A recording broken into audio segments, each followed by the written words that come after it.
Welcome ulit sa Idol sa Kusina. Yes, may dadalawin tayong ibang kusina. May lulutuin tayo para sa isang lula. Ito pa ang dahilan. Panoorin natin to. Hi, Chef Boy! Birthday po ng lola ko. Idol na idol ka niya. Palagi siya nanonood ng Idol sa Kusina at Kusina Master. Pwede po kaya magluto kayo para sa kanya ngayong birthday niya dito sa Pasig? Tara, punta natin Jasmine Concha sa Barangay Santa Lucia, Pasig City.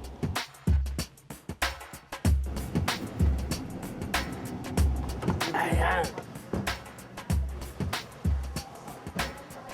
Hello!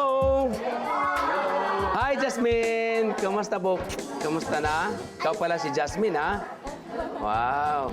Halika, mukhang tumahimik kayo, ha? Ayan!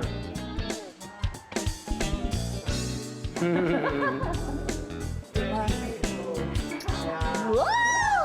Okay, Lola, happy birthday!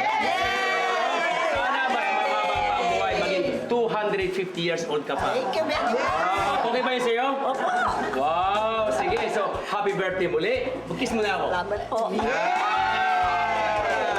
At ngayon naman, gagawa tayo ng Magic Coconut Crusted Tilapia Strips. Okay, tara. Magluluto tayo. Okay, Jasmine. Gagawa tayo ng Magic Coconut Crusted Tilapia Strips. Handa ka na ba? Nakandaan na, Chef. Oh, sige. Ganun lang. At alam mo, matututo ka nito, ang lula mo, nako. Hindi kayan, kumbaga sa lubayan. Lagi kanya palulutuin. At ngayon, nandito na. At, sige, tigis na tayong itlog. Itlog. Ayan. Pasag. Paano? Sige. Okay. Alam mo ba ito ang ating gagawin? Ay, ito'y pasok na pasok sa budget eh. At hindi mo na kailangan na magtagal pa ng paggagawa ng isda kasi nga po, madaling preparation eh. Sa oras, nakakatipid ka na. Ayan. Ikaw dito sa flour, ayan mo harina.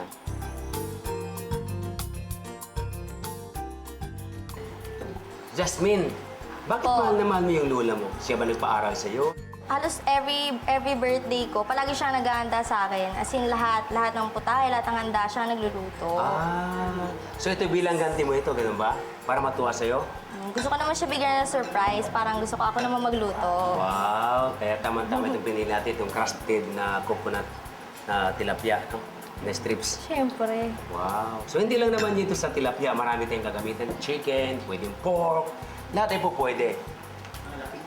Malaking isda, pwede lapu-lapu o tanigi. Pwede rin maliit. Pwedeng maliit. Huwag lang yung dilis, ha? So, lahat to, Chef. Lahat yan, kasi siyempre marami tayo. Kita mo naman, nakaabang na yung mga viewers natin, no? Nakangangan na silang lahat. Chef, ano yung desiccated coconut? Ito po ay dried grated coconut. Hindi na dried po. Okay, Jasmine, yung kalahati nilagyan natin, kukunin natin pati masunog. Wow, ang ganda ng kulay. Look at that. Ba- What a nice! Gutom na ako, Chef. So, Chef, saan pwede ibagay itong niluto nating Magic Coconut Crusted Tilapia Strips? Alam mo, bagay ito sa sweet and sour sauce. At pwede rin sinigang, itierno natin sa sinigang. O kaya tinula. Alam mo, Kahit saan. pwede. Kahit saan, pwede. Okay, Jasmine.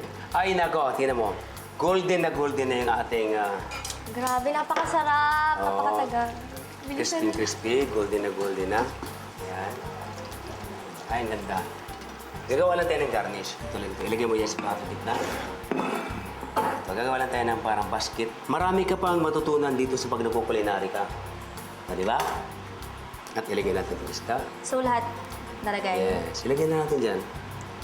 Kasi isda naman pwede may fruits. Di ba? So, ito naman, ilagay natin dito sa gilid.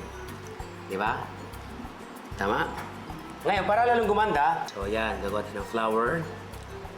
Yan Dito, na, tatapat tapos lang na. sila. Tatapat lang, para maganda tingnan. Tapos, hindi pa tapos tayo dyan. Oh. Ang galing niyo, Chef. Yan, tapos, okay, sir, kalahati. Sige, ping tayo. Ping. Ito na, Magic Coconut Crusted Tilapia Strips. Para kay Lola. Happy birthday, Lola! Birthday! O, ito na. Ito na yung ating Magic Coconut Crusted Tilapia Strips para sa ating birthday celebrant na si Lola. Ayan na, Lola. Tikman nyo na. Bibigyan ko si Lola, ha? Kasi birthday mo, bibigyan kita ng masarap na tilapia strips natin. Ito po, ang kanin. Ito po. Thank you po. Oo, siyempre naman. Ayan. Naku, sarap nito. Wow, ang sarap. Happy bang, Lola? Happy? Maligaya ako. Dahil surprise ito sa aking birthday. Malasa ka man Ako, mo, ah. Jasmine. Sarap talaga. Malasa. Hindi na ito pang party chef, ano? Pwede pang araw-araw, pang breakfast. Pwede. Oo. Ayan, Lola. At sana po nagustuhan ninyong lahat ang ating ginawa kanina. Sana po ay masiyahan kayo sa ating preparation. Masarap na hashtag ng husay din. Chef. O, Jasmine, mukhang nag-i-enjoy yung lola mo at yung papa at mama mo sa ginagawa natin kanina. Yes, Chef. Salamat kasi syempre bumisita ka pa dito para lang tulungan ako magluto para sa lola ko. Yes! At huwag kayong aalis. Sa pagbabalik, magluluto tayo ng sizzling tofu sisig with crispy kangkong. Huwag kayong aalis, magbabalik ang Idol sa Kusina!